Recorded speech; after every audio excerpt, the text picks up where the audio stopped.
Welcome to the review of Shakespeare's Macbeth. So, Shakespeare's Macbeth is one of the most interesting plays, as well as the bloodiest plays of all in Shakespeare's time. In fact, it's actually the shortest play of Shakespearean plays. But however, this is actually what happens in the Shakespearean Macbeth. In the series of 5 acts, the shortest acts that Shakespeare have actually ever written, basically it goes ahead and writes about a story about a Scottish nobleman in the Middle Ages, in the 11th century, his rise to power to the kingdom, so that you can't even see his face anymore. He's such blurry that you won't be able to see him. I am now God, he says. Okay, just kidding. That's not what happens, but he does become king, though, and it's a very bloody rise to power. So how does this all work out? Well, Shakespeare's Macbeth goes ahead and tells us a lot of interesting things. What's happening here is that Shakespeare's Macbeth takes a little next step up. Shakespeare's Macbeth is actually written based on the true story, a true historical account about a king named Macbeth. He killed Duncan, just like the book did, but instead of killing him in the sleep, he killed him in battle.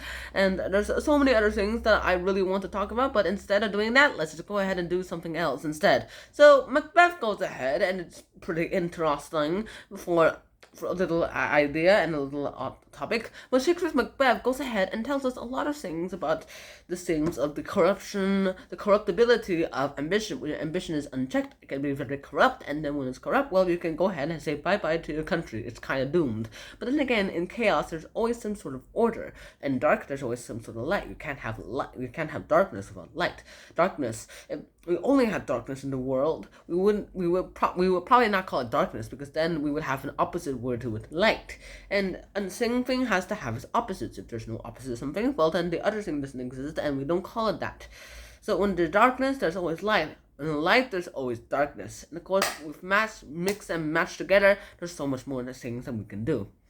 So in Shakespeare's Macbeth, we can go ahead and talk about a few other things inside here as well, too. In this particular play, there's something that we can go ahead and talk about called the thunder and the lightning, as well as the witches. The witches are actually kind of the most important part of the play, mainly because it's what captivates people in their attention as well, too.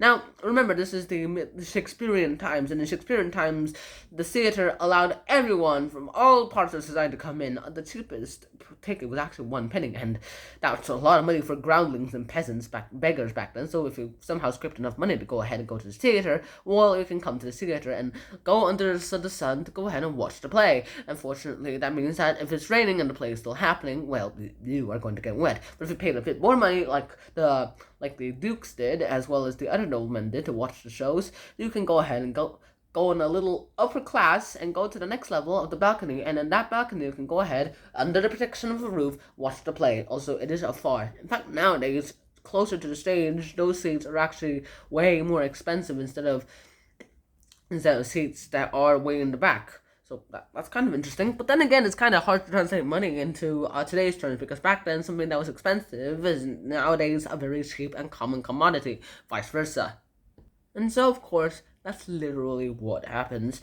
So Shakespeare knows that he's going to have to go ahead and capture everyone's imaginations at once. So what does he do? He starts off with a little crack of lightning, and see which is coming in, doing some things, discussions, and saying, "Fair is foul, foul is air, troublesome hovers the fog and filthy air," and it goes ahead, and it's such a great play as well, too. I highly recommend you go watch the play itself. And in my opinion, it's also the expressions and some of the English language that's written inside Shakespeare's Macbeth are also interesting and also very varied, that some of them are actually commonplace language that we don't know that we're using. Most of the language words that we use, English words, are actually created by Shakespeare, and some of the expressions that we use, like the milk of human kindness, what's done is done, out damn spot, that kind of thing. Well, all those are actually from Shakespeare's Macbeth, and also the juiciest one of all. The juiciest one from Macbeth being, out, candle, out, brave candle. Okay, here's the quote. Out, brave candle, life's but a walking shadow, a poor player that struts and frets his hour upon the stage, and then is heard no more. It is a tale, told by an idiot, full of sound and fury, signifying nothing. As well as the witch's famous spell, double, double, toil and trouble, fire, cauldron, bubble, and fire burn. I think it was cauldron, burn, and fire bubble. Actually, it's cauldron, burn, and fire bubble. Yeah, that's actually the most famous line from Shakespeare's Macbeth as well, too. as long as with all that in mind, it can go ahead and actually create Shakespeare's Macbeth in a great way. It's actually a message of peace, where even though the darkness has arisen and is actually winning, lightness will always come back up and actually start winning too. It will always win over darkness because lightness is ordered. You can go ahead and do anything with it. You can make a strong punch, but darkness can only give out a series of weak punches. Darkness can give out multiple punches, okay, but they're also weak that you have time to recover between punches. But light, it goes out, gives out a great big punch that's strong that it could probably KO you unless you're strong enough to go ahead and light it. Darkness can probably survive lightness, and lightness can probably survive darkness, but darkness will always fail, meaning because it's doing this while lightness is doing this. And that's practically Shakespeare's Macbeth. So that's why you should read Shakespeare's Macbeth. I'm not going to tell you any of the contents inside the book, mainly because, well, then that would be a spoiler plot, and I already did that in the summary videos. And so until next time, my fellow gentlemen and readers of Shakespeare, I'll see you guys soon. Bye-bye!